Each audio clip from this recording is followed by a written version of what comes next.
I am pleased to introduce the moderator for today's discussion, Nick Hillman.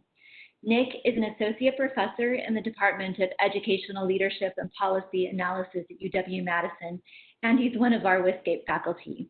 He's also the director of the Student Success Through Applied Research, or STAR Lab. And with that, I will now turn over the microphone to Nick.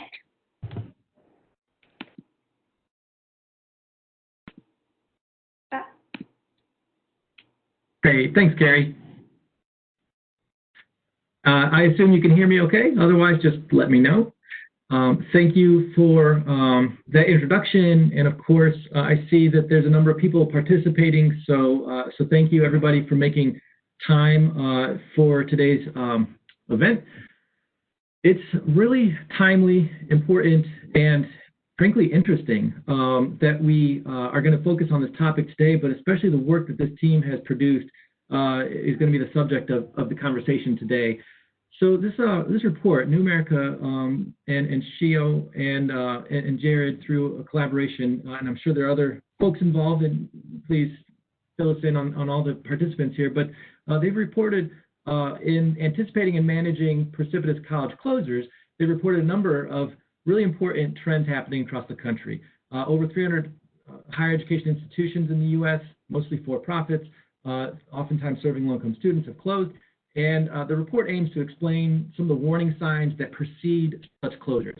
And it focuses on what actions could be done to protect students and staff when these closures occur. And in the report, they refer at least once to this being more of a crash landing when colleges close suddenly. And that's how I oftentimes have kind of thought about this, is what happens in these crash landing scenarios for colleges. And it's a topic that is urgent and important and will only become more so in a post-COVID-19 era that we live in now.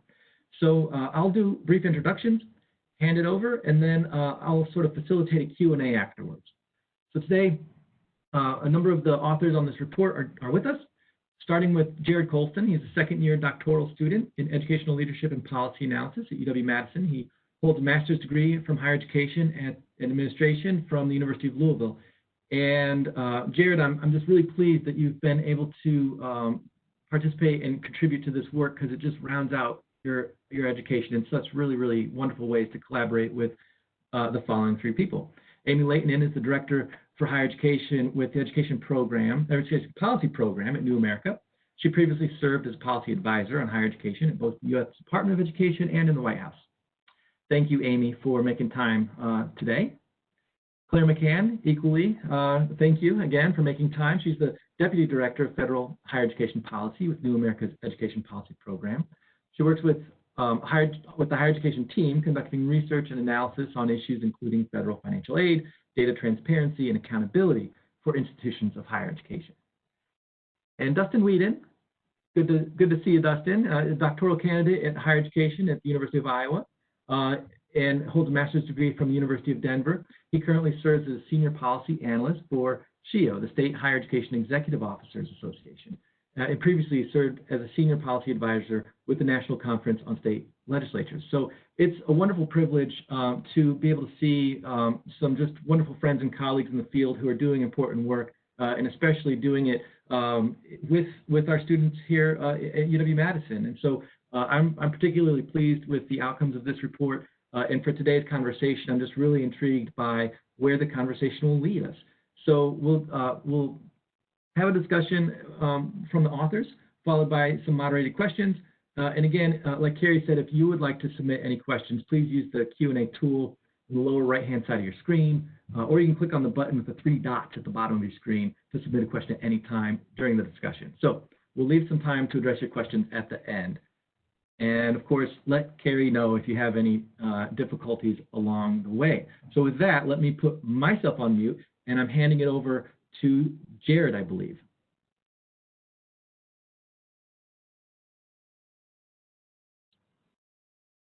All right, thank you, Nick. Can everyone hear me okay? I'm assuming so. I see Nick nodding, so I'm going to go with that. I'm going to share my screen really quick.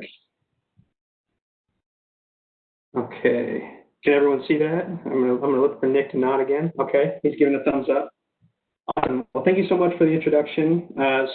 Yeah, just kind of reiterating what Nick had said, this report initially came from a collaborative project partnership with the Sorensen Foundation at the University of Utah, the MAPS project, and that primarily focused on the geography of opportunity and changing higher education demographic landscape.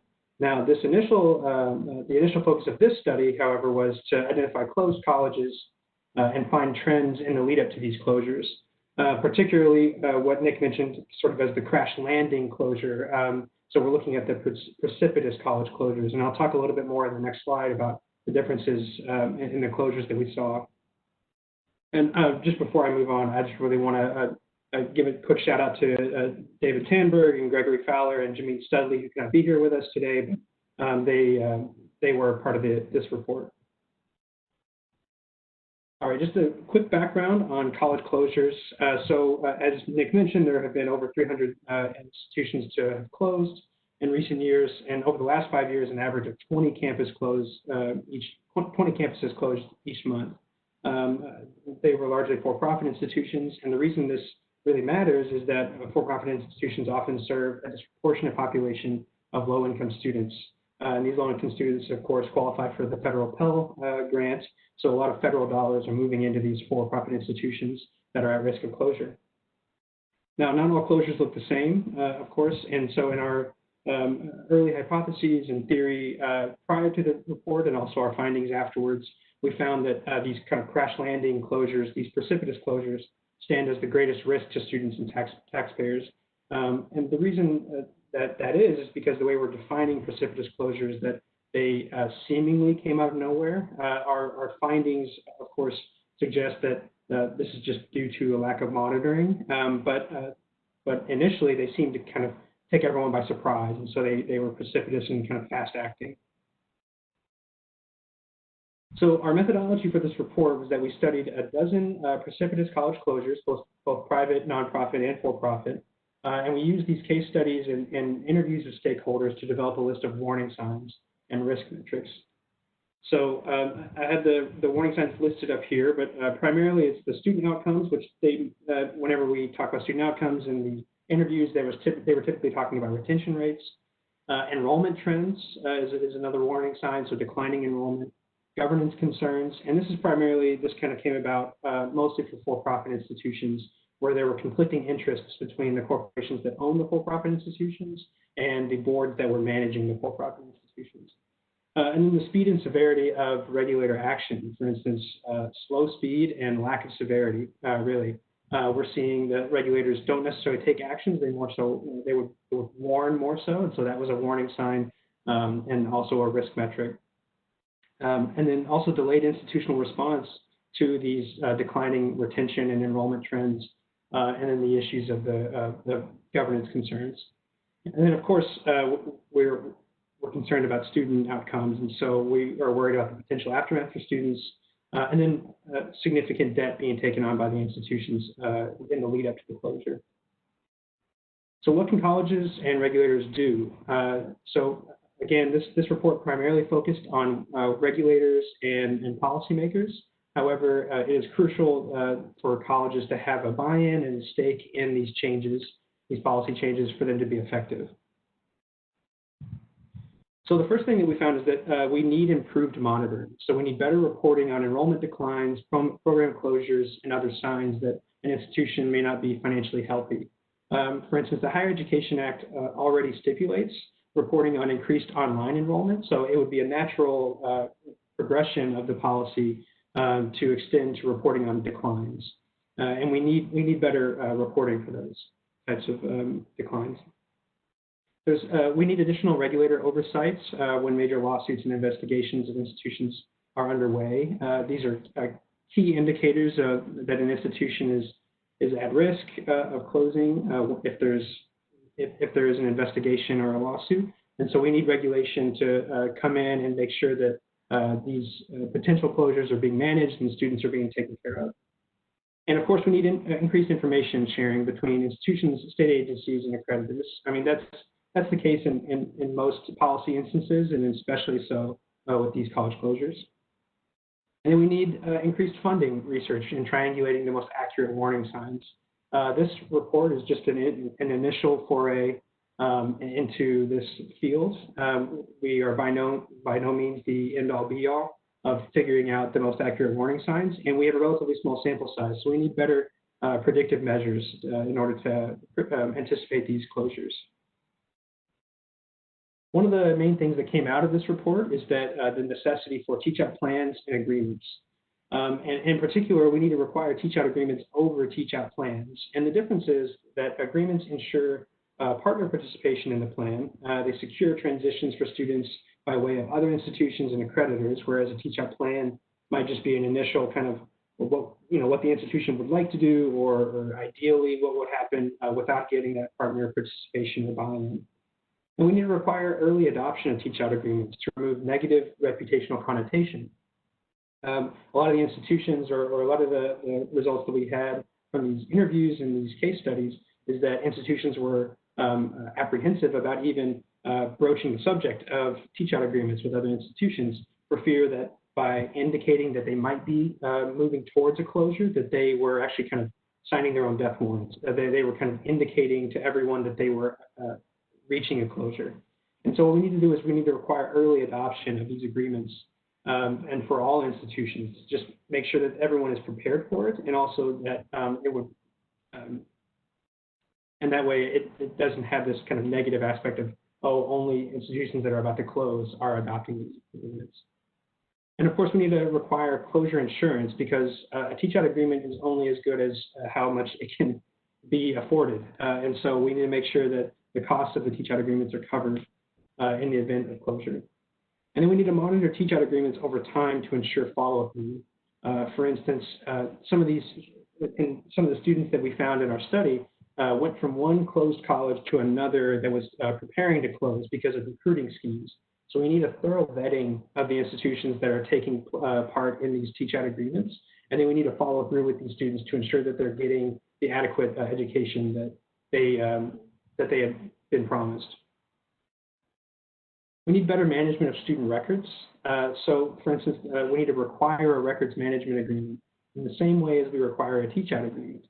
Backup copies of student records should be automatically required in the event of a change of ownership or certain other indicators of risk. And then we need to mandate that all transcript holds be released in the event of a closure.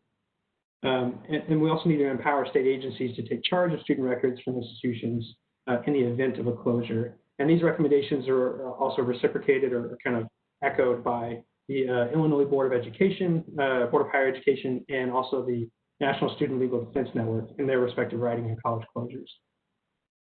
We also need to require institutions at risk of closure to disclose student contacts to state and federal agencies. This disclosure of contact information allows these agencies to contact students directly about the closure, and then also next steps in order to ensure continuity of communication with the students. And speaking of communication, we need to have transparent communication, and that's absolutely crucial. We need to require advanced warning to students and faculty if closure is a possibility. Some of the institutions in our study, we found after they had closed, they did not even admit closure until several days after operations stopped. Some of the students only found out that the institution had closed after they went to campus that day and found a gate locked, and they were not able to get into the classrooms. We also need to ensure communications to students from trusted sources, such as state or federal agencies. And we need to require that schools chosen for teach-outs, again, are of adequate quality, kind of heralding back to this follow-through. Now, we also need to improve the information provided to students for school loan discharges. We need to require department-approved information about these loan discharges for students. As one of my colleagues, Claire, mentioned earlier, it's only a 2-page form to fill out to get a full federal loan discharge, and yet so many students do not access this option. So we need to increase the information provided to students about these. We also need to expand the window for loan discharge eligibility. Expanding the window removes the incentive for institutions to minimize liabilities due to discharges. We also need to provide borrowers with more options and counseling about forbearance. And finally, we need to protect taxpayers from liability. Because these institutions are participating in federal student aid, they are receiving federal dollars. And so there are potential liabilities there for taxpayers. We need to ensure that institutions at risk have letters of credit on file at the very least. We're not even certain whether or not these letters of credit are sufficient to cover the cost of discharges. And so we need to better investigate that. But at the very least, we need to ensure that these institutions have those letters of credit. And then we also need to prevent institutions in receivership from accessing federal student aid. Currently, institutions cannot access federal aid after bankruptcy. However, if they are in receivership, they can. And this is a very damaging loophole around this stipulation that needs to be closed.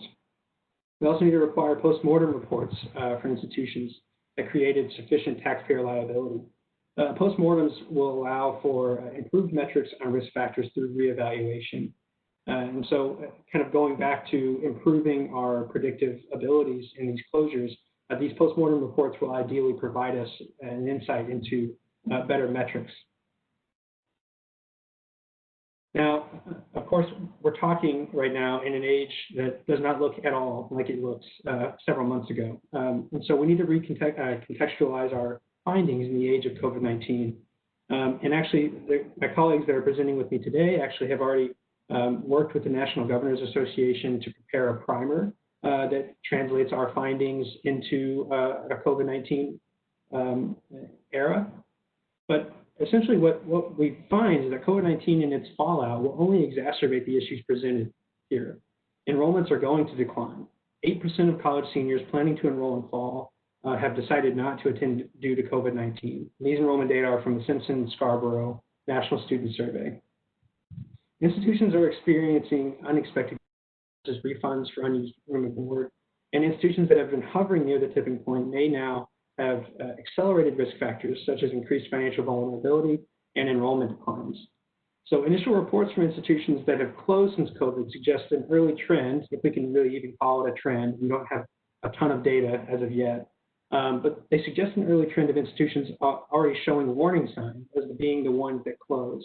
So we're not really seeing, what we're seeing here is not necessarily a left turn into closure after COVID-19. What we're really seeing is the nail in the coffin for institutions that were already on the verge or already kind of barreling towards a closure. COVID-19 is just exacerbating that issue. Well, thank you so much for letting me present this. Feel free to contact us if you have any more questions or require any more information.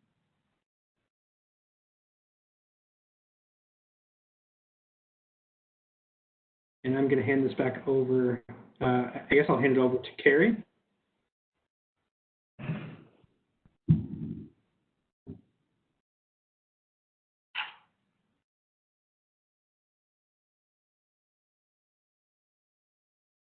I'm not sure. I'll jump in though. How about that?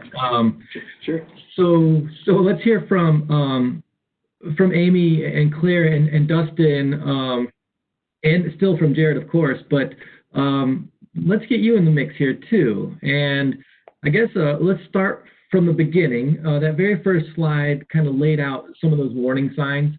And so this is kind of a weird question maybe, but let's jump back to those warning signs. And I just want to get your insights on just like how confident you are with those warning signs, but also the weird part is like, what warning signs could you imagine are like really hard to measure, but you would love to be able to?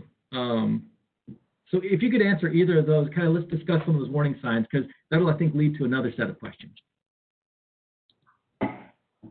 Yeah, well, I can jump in on some of the warning signs we did see. I would say there were a couple of different categories of institutions we looked at. So there were some schools, and I would say this was mostly for-profits, where there were external events like investigations or lawsuits from state and federal law enforcement agencies. There were a lot of schools, especially nonprofit institutions, that we saw with declining enrollment and or declining retention rates, and in some cases, very significant drops in those numbers. And then there were other institutions, I would say again, mostly nonprofits, where it seemed to be largely driven by just running out of money. And in some cases, that's over-leveraged in terms of debt. In other cases, it's declining tuition revenue and slowing margins. But we definitely saw all of those, and I do think that makes it hard to give a blanket statement about what it's going to be for an institution, but makes it all the more important to be tracking each of those things across schools so that regulators can know. And I will say when we talk about regulators, we're talking about accreditors, we're talking about state authorizers, and we're also talking about the Department of Education, other federal agencies with oversight.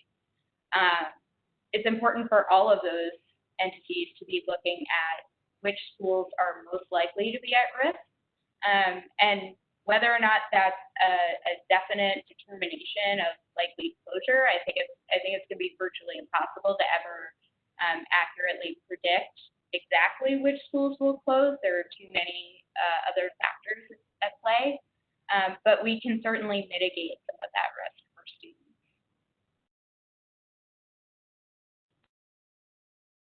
This is Amy. I would just underscore, what sort of seems obvious, but in terms of being certain, not certain that a school will close, but certain that there's a real danger.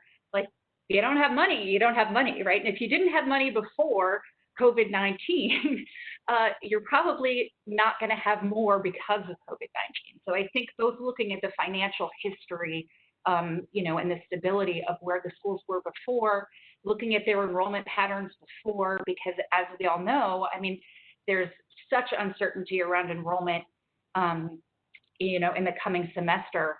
But it isn't likely we're going to see that a lot of schools are going to see huge increases in enrollment, and enrollment is money, right? Enrollment or tuition dollars, which are money. So if you already have, if you're already in a precarious financial state, COVID-19 with all the budget cuts and state budget cuts and students not enrolling, not knowing where to go, I think it just exacerbates it. So I think one thing that I want to sort of say too, in terms of Jared talking about the negative perception of closures and sort of planning for them, is I actually think we're in a moment now where we can't think like that anymore. And I don't think folks are thinking like that anymore, right? So a lot of schools are figuring out contingency plans for the fall. Are they going to be fully online? Are they going to be hybrid? Are they going to be fully face-to-face?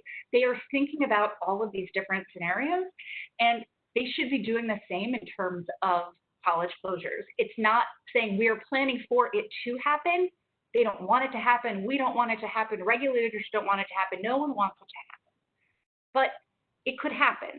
And so there needs to be a plan for that and an agreement. We'll talk more about, what that sort of looks like. But I think the need is there. And I think COVID-19 really highlights the point that it is irresponsible, especially for schools who are sort of, in a financial jeopardy before, not to be actively planning. Both of those responses are so helpful. Can I even just sort of step back, and this is primarily for the folks who are participating, and maybe this is a new topic, but to make it just sort of exceptionally clear, like really simply, what is the public policy problem to be solved here? And I think when answering that, kind of say maybe like, what are the trade-offs? Yeah, you might have a list of risky institutions, and that might have some negative effects, but there are also positive effects. So could you, all four of you, just sort of lay some of that out for the participants?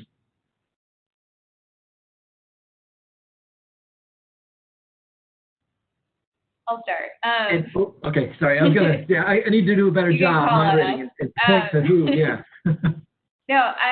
So I think the public policy problem we were seeing was students being the last one thought of in these situations, and so we, the specific problems are pretty varied, like students not being able to get a hold of a copy of their transcript, students not being able to transfer their credits, students not knowing that they can get loan discharges or not accessing those loan discharges. That was varied, but essentially the problem that we were seeing was institutions were running out the clock as long as humanly possible, and that was leaving students to be the ones to kind of bear the burden of cleaning up the mess when it was over. Yeah, and I'll add to that in terms of, I mean, I think the cost to students is huge, right? Not being able to transfer, having a debt and like having debt and no degree, like having nowhere to transfer your credits, all of that. But I just want to keep building on Claire's point about folks running out the clock. I mean, in some cases, like they're running out the clock because they knew it was going to happen and, they didn't care. But in many cases, it's really, it's reflective of schools' desire to serve students and to serve them well. Nobody wants to think, oh, we need to plan for closure because we're going to be closing. They're like, we're not going to close. We're going to figure out all these ways not to close. And it's part of it is like a mindset, right? It's like we absolutely don't want this thing to happen. And so acknowledging it by planning for it is sort of like ceding defeat. And I think you need policies for that, right? Like, I mean, if that's sort of a natural human reaction, especially you care about students and you want to figure it out. But by the time you figured out that you can't figure it out, it's too late. You don't have a plan, and students are left holding this big bag of debt and useless, credits. So I think you need the regulators and the different ones that Claire mentioned. We have the triad, which is, the states, the accreditors, and the Department of Education to step in and say, you have to think about this. And here are some very specific measures that you must take to make plans for this. That's great. And Dustin, maybe this is a good chance to weigh in on the triad, because I don't know if everybody could see Amy, but that was in quotes, in air quotes, triad. So what does this mean, Dustin, from the state's perspective, and why should we be thinking and talking about the triad? Well, it's very important to talk about the triad because each member of the triad has different roles, and there's a lot of ambiguity among the roles. So sometimes states are hesitant to act because they think it's the accreditor's job or the federal government should be doing something. So states are hesitant sometimes, and oftentimes they may not even have the authority within their state. They don't have so there are some institutions, small private institutions, that have exemptions from state authorization. So states really have very little authority, if any authority, over them. And they have to, so they don't monitor them financially. And that's where we see some of these closures where states are caught off guard because they don't have oversight or the renewal authority over some of these institutions. But yeah, I think go back to the triad, like it's very important to have some clarity and reduce ambiguity in who's responsible for acting when.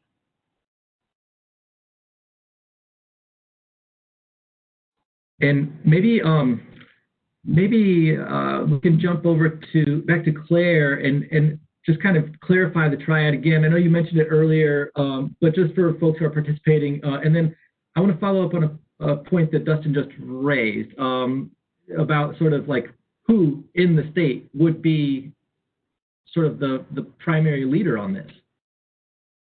Yeah, I mean, so it does come back to the state authorizer, but Dustin's exactly right that the degree to which states have authority over particular institutions varies a lot. The capacity of states varies considerably. And the interest of states in doing this sort of front-end consumer protection work also varies a lot. So I think, one thing we saw as we were kind of working through some of these case studies and trying to trace back what had happened when, we did see accreditors taking actions, not severe enough, but taking some degree of action, putting institutions on a monitoring status maybe. We did see the Department of Education doing some degree of financial monitoring of these schools and maybe requiring them to put up a letter of credit. But often we didn't see the state taking any action, and often states said they didn't get involved until the closure had happened. And then they were trying to help students sort out the mess.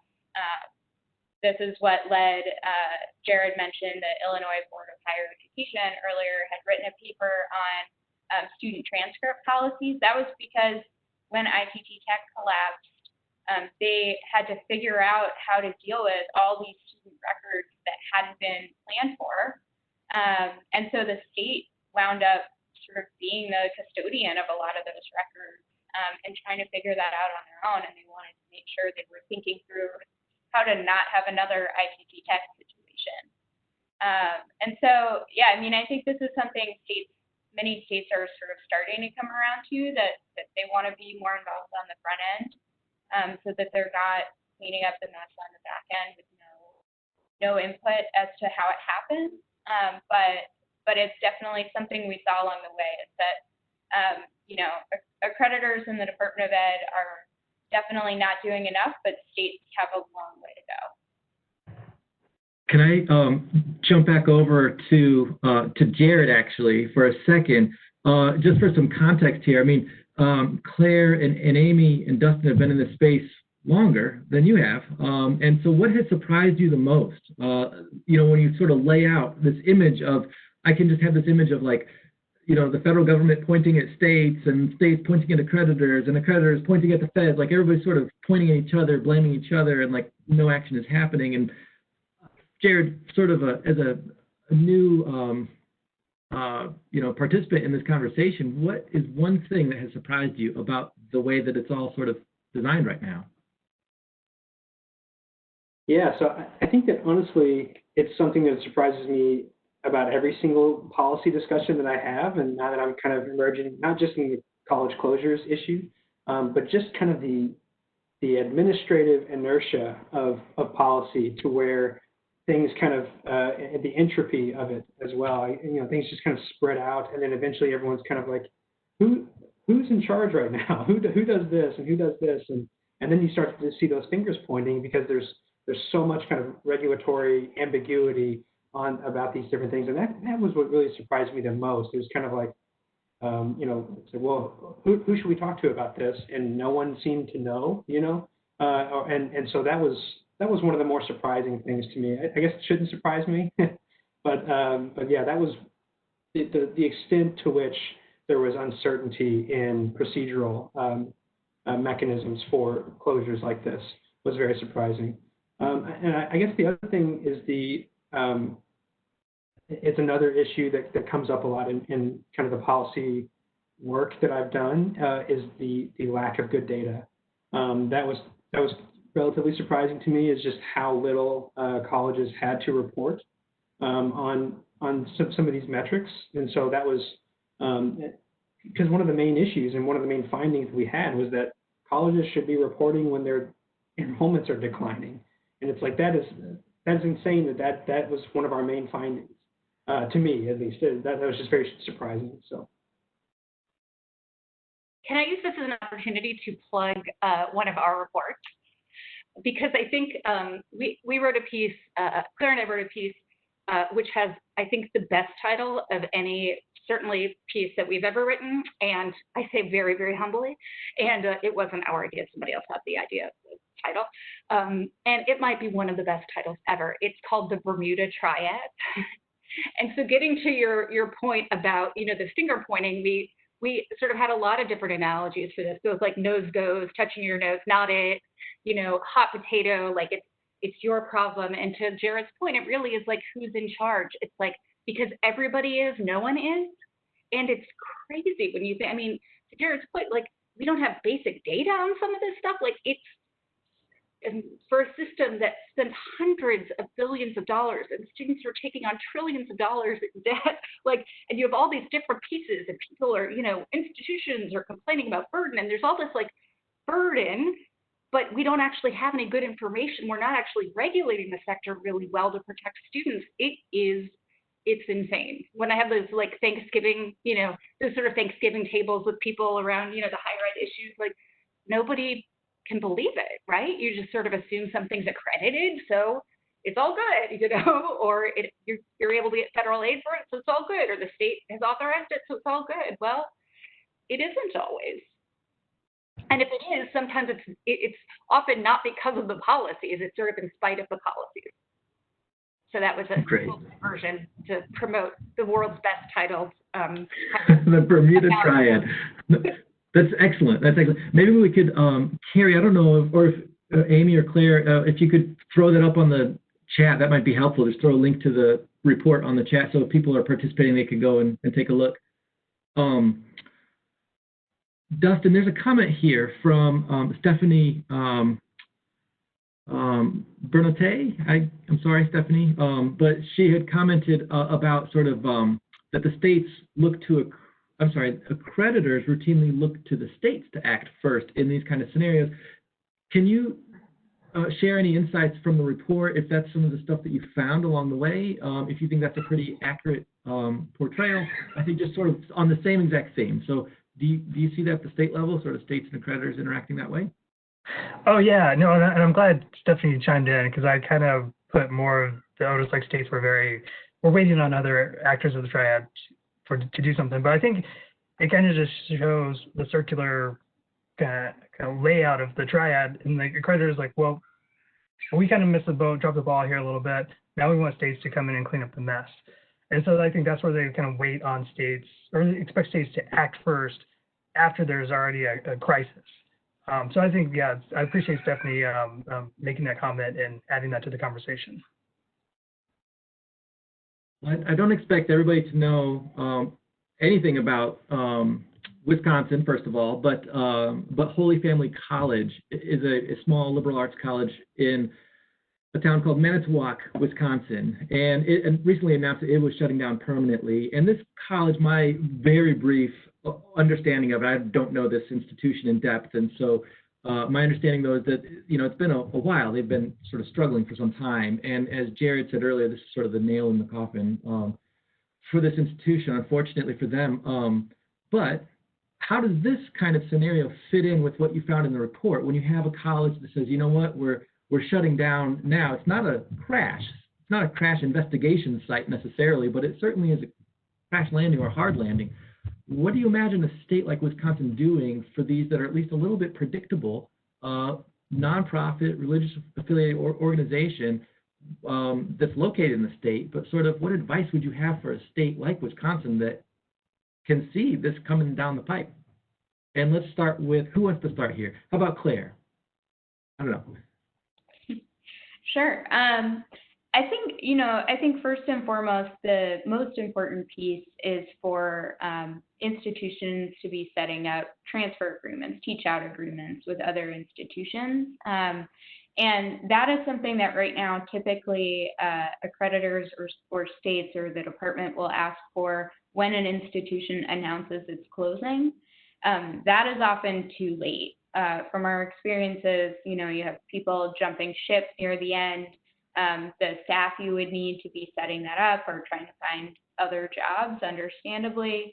The teach-out agreements can take a while to hammer out. You really need to figure out all the details of it. You need to figure out who's going to pay for it. And so if you've already announced a closure by the time you get there, you're too late to be able to do that very effectively. So that I would say that's probably the most important piece. And then this transparency of communication is another, I think, important piece. I was talking the other day with someone about one accreditor that sort of keeps its financial monitoring of colleges separate from its other monitoring. So while a probation for something else, like an academic issue, would be disclosed to students, probation equivalent for financial purposes is not disclosed.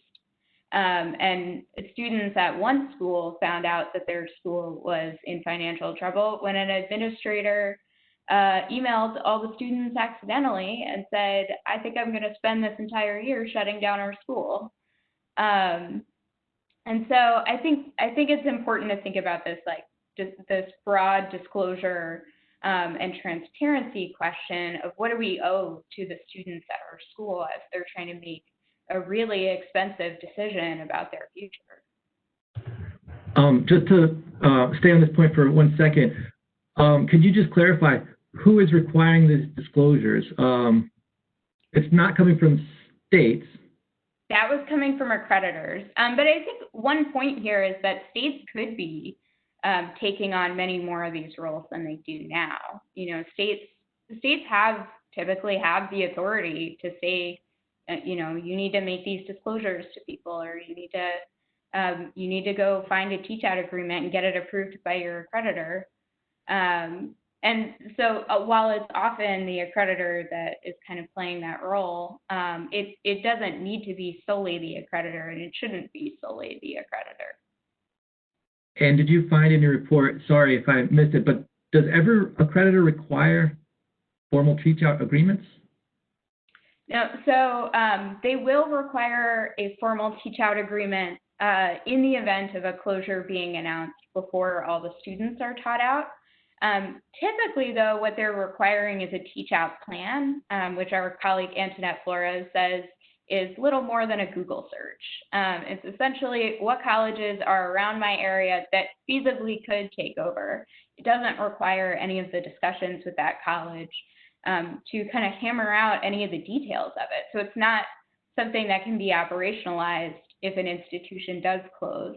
There's a lot more work that needs to go into it. And so I think teach-out plans make a lot of sense for institutions that are maybe at a low risk of closure, but you really need teach-out agreements to be required sooner if you're gonna try and prevent these precipitous closures for high-risk colleges. That's great. Thank you. And I think I might have erred in my moderating skills here. I have not looked over at the Q&A list that people have been submitting questions on. So forgive me to each of you who have submitted questions. My job now is to move over there and work through that list. Let me just take a quick look at the list. If any of you wanted to follow up on Claire's point, now would be a great time. It would give me a minute to kind of look through this list for a second here. Yeah, I actually wanted to chime in, maybe just kind of bring it back to the Wisconsin-specific context with Holy Family College. I know that Claire and I and a couple days before this were talking about Holy Family College closure and talking a little bit about the data and how it was declining in recent years. But for all intents and purposes, Holy Family College's closure was not a precipitous closure. I mean, they handled it pretty well. They had teach-out agreements. They announced it in May that they would close at the end of the summer. They avoided letting another cohort of students come in, in the fall prior to the closure. So that was all, as far as we can tell, they handled it as well as they could have. However, the irony of that is that it doesn't seem like that was that had anything to do with the regulators. It didn't have much to do with the states requiring them to do that. They were just being good stewards for their students. And so one of the things is kind of like, if we allow it to be so individualized like this, where every institution has this, we can't. It's going to be varied results. So, but I think that all that to say that it looks like Holy Family College might be a good example to point to as kind of the way to handle a closure well while minimizing damages to students. Thank you. Thanks. Here, one question, I think I'm trying to sort of sift through some clarifying questions versus some like discussion-oriented questions. There's one clarifying question here, and maybe Amy, you could help us think through this. What is the definition of a regulator in this presentation? When we all say regulator, who are you talking about? Oh, wow. Yeah, that is a great question. So, and Claire and others will certainly correct me on this. I mean, I think regulators are those who give permissions, whose acceptance are required in some part for the college to operate. So there are, I think, the particular regulators we are talking about in this conversation are the Department of Education, the U.S. Department of Education, which is, while it doesn't regulate it doesn't actually regulate a lot. I mean, I think there could be more it could do in terms of higher ed. It's responsible for the for federal financial aid, which is about $130 billion a year in Pell Grants and loans. So they make agreements with institutions, to provide the aid, and they also, though, then sort of outsource a little bit some of their regulating power to accreditors. So accreditors that are recognized by the Department of Education then basically accredit institutions, and that accreditation makes them eligible for federal financial aid. And then the states, in terms of, and this is again where the triad is, how all of these pieces fit together, the institution has to be authorized by the state in order to receive federal financial aid. So there's this whole, like again, this triad, this Bermuda triad of different actors who the institution needs their approval in order to move forward. We're not talking about, I mean, there are other types of regulators for, accreditors that are program specific, et cetera, but right now we're mostly talking about the institutional accreditors, the Department of Education, and the state authorizers. Claire, would you add anything to that, or others? No, that was great. Yeah, thank you. That was great. Two questions here, very similar. One relates to sort of the implications in the public sector of higher education, but I think the question that maybe is connected to this was the one about sort of the types of colleges that you reported on, tended to be for-profit. So I guess if we can kind of blend these two questions together, maybe Dustin, could you kind of give us some insights into the types of institutions that we're focused on, but mainly sort of what are the implications in the public sector?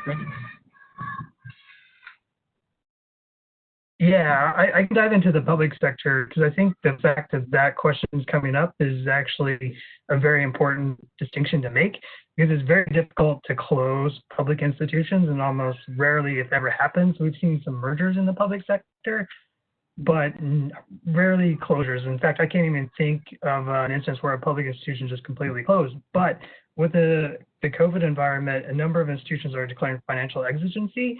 And I think there's growing concern among state legislators, state SHIO agencies, that several public institutions are in deep trouble.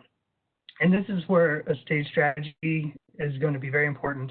We're going to see budget cuts probably in the near future, unless there's some round of stimulus funding that kind of offsets those cuts. So states are going to have to be very strategic in how they administer those cuts, because an institution that gets maybe 40 or 50% of its revenue from state appropriations, a 10% cut could be catastrophic.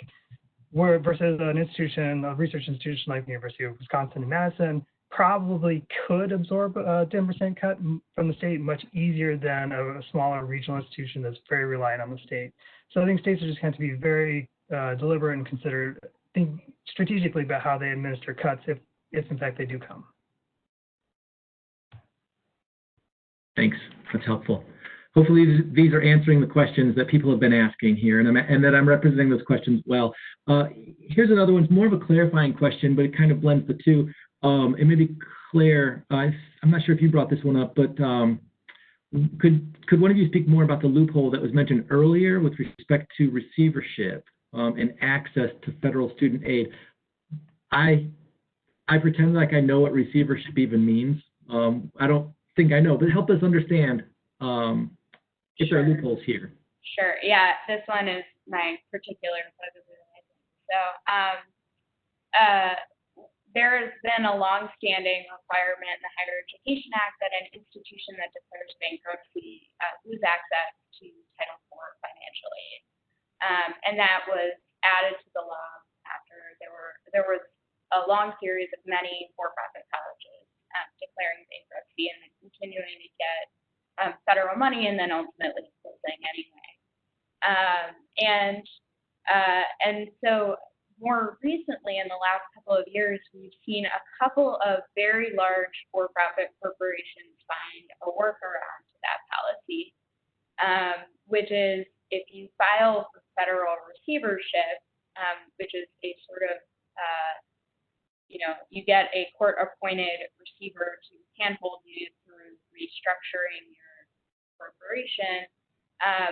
You technically have not filed for bankruptcy, and so there's no implication for federal financial aid. What we've seen is that that process has not yet resulted in anything other than a catastrophic collapse. And a good example of this is with the Dream Center institutions, which operated the Art Institute brand. Ultimately, one of the schools under that corporation administration ended up essentially stealing about $16 million in taxpayer money that was supposed to go through the institution to the students, and the school just hung onto it. There were many reports of financial mismanagement at the school, both before and after the receiver was appointed. And it was very clear to everyone that that school was not going to survive. But by filing for receivership instead of bankruptcy, the school was able to drag things out a couple more months, soak up a couple more months of federal financial aid dollars, and given the scale of that corporation, that was millions of dollars over those couple of months. Thank you. Super helpful. And were you saying earlier that basic information about which colleges are in receivership is hard to find? Well, I mean, you essentially need to be looking for court documents. It's all public, it's in court documents. But I think the bigger issue is that receivership is just, the way it's been used is as bankruptcy by another name. And so there's really no clear reason that the same implications for federal financial aid dollars don't apply to that school as would apply to the school that files for bankruptcy. Thank you. Thanks. There's about 7 minutes left, and I want to be respectful of everybody's time. And so I'm sorting through some questions here still. Here's one that stands out. This sort of is a general one, it seems. But would maybe we could jump to Jared and then Amy here. But could you talk about the lag of available information about the financial risk factors? And also maybe how about also sort of throw in some potential solutions in there? What would the ideal kind of information system even look like about these financial risk factors?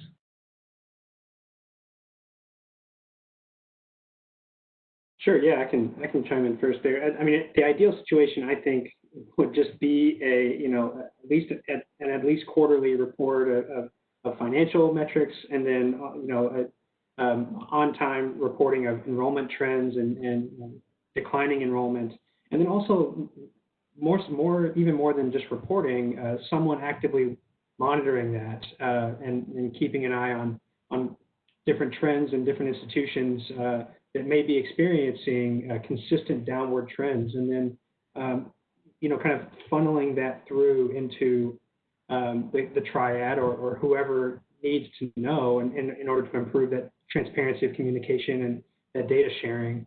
So not only is it improving the metrics being measured, but also improving the communication of the implications of those metrics for everyone involved is kind of the ideal that I've kind of seen just from working through this report and thinking about these trends, and also dealing with IPEDS data in the past. And so just being familiar with that, I think it's not only is it important to measure it better, but also make sure everyone's on the same page. Yeah, I would agree. I mean, just making sure that all parts of the sort of system and all of the different regulators that we talked about know what's happening, whether or not that's a lawsuit or new financial information. I mean, it's all in such disparate places, and folks aren't sharing it, that even the data that we do have isn't sort of, even though Claire said earlier a lot of it's publicly available, it's not sort of easily available and amongst the regulators shared in a way that is helpful. I think there's some other things too that, the Department of Education actually has a lot of data that it could use to sort of backward sort of look at what schools did close and what were sort of the indicators for that beforehand, to get a better sense and to sort of better target, to do a better risk assessment. But the department hasn't done that, but they could. I mean, there aren't really I don't know if there's anybody else who has those types of data, as much data as the Department of Education has to do some of that. I mean, I think we are seeing, there's such a demand for this that we're seeing sort of, other entities try to calculate this risk. I mean, I think it was last week, an organization called Admit released a it's a consumer-facing tool for students to help them make financial decisions about which college to go to. And included in their public-facing data set were some financial scores, they basically scored schools at risk of closing, sort of high, medium, and low risk, basically based on how long the money they have is going to last, like 5 years, 10 years, 20 years, et cetera, et cetera. So I think we're in this moment where there is greater interest in trying to figure out a better way to understand what is, what are the real indicators for closure. And I hope we can take advantage of that moment to start, collecting this data and then making them public. Just to add very quickly, I think in the age of COVID, I think that's an especially important point that we need to be looking at is where are these high-risk schools now and how long can they make it? And to Jared's point, most accreditors, most states, the Department of Ed are looking at annual reporting, often lag even a full year or so, which is just not going to cut it for this. There was a report recently from the Century Foundation kind of suggesting another measure looking at liquidity levels of schools and how long they can make it, and can they make it 3 months? Can they survive the fall semester, basically? And so I'll put that in the chat as well, but I think that kind of timely reporting is very important right now. Thank you very much. Carrie, did you want to make any announcements about upcoming WISCAPE events or anything for the good of the group? I just put up a slide that contains the dates of our next couple of events, so I hope you will join us again. Thanks everybody for coming today. Oh, okay. I wasn't going to end, though, there. I was going to make sure that we got that plug in before the last question. So I'm just curious. I think a lot of the questions people have asked have been answered. There are two, though, that are really similar, and they're really big questions. So we should not be finishing on big questions. But I got to ask, just like step back, think broadly, think thinking critically about sort of the status of higher ed and sort of where we are in this moment.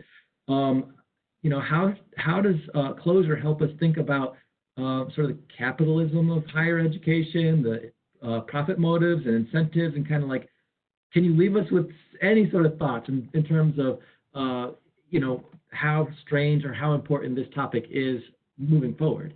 And then I think we'll just call it a day. There's not enough time to answer this, but please, somebody entertain it.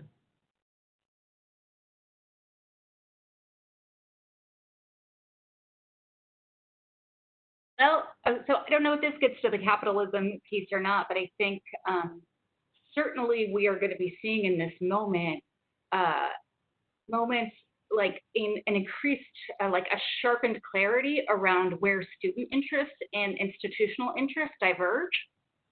So I think that there is, for example, I think a lot of schools they're just going to be trying to, fill their enrollments, like because their enrollments are cratering. So there are going to be real incentives to basically, enroll folks at like a really low cost and at low cost to the schools, and maybe not at reduced cost to the students. And students are going to be taking on debt for that. And I think we're actually going to see a lot of harm to students in the. I know, like this is the focus on schools, and a lot of the participants are coming at this from a school perspective, but I think it's really important to acknowledge that this is going to show where those two things aren't aligned, and that we need to be thinking about how school outcomes and student outcomes can be aligned in the same direction. Yeah, gosh, I wish we had another hour to keep this part of the conversation going, but I think that that's so important that college isn't the same for everybody, and that the consequences of college can sometimes leave people worse off. And so how do we, as a society, care and fix and help how we can? And there are many ways to do that. And so I really appreciate your report laying out some ideas. If you didn't do it, who would? So thank you, and well done with this work. And especially thank you for taking Jared under your wings here collectively for your own experience, Jared. You got some great colleagues here. And I hope that this work can make a good lasting impression, and that can be useful right here in Wisconsin too. So, gosh, let's call it a day. But thank you again to each of you for making time and for participating. Thank you for moderating, and thank you everybody for chiming in who's viewing and asked questions. Thank you. And just to say, Jared, I mean, and it's not that Jared's lucky, we've been lucky to work with Jared. So thank you, Jared, for all that you've done. And thanks to everybody for organizing us. Thank you everyone who participated as a panelist and everyone who attended.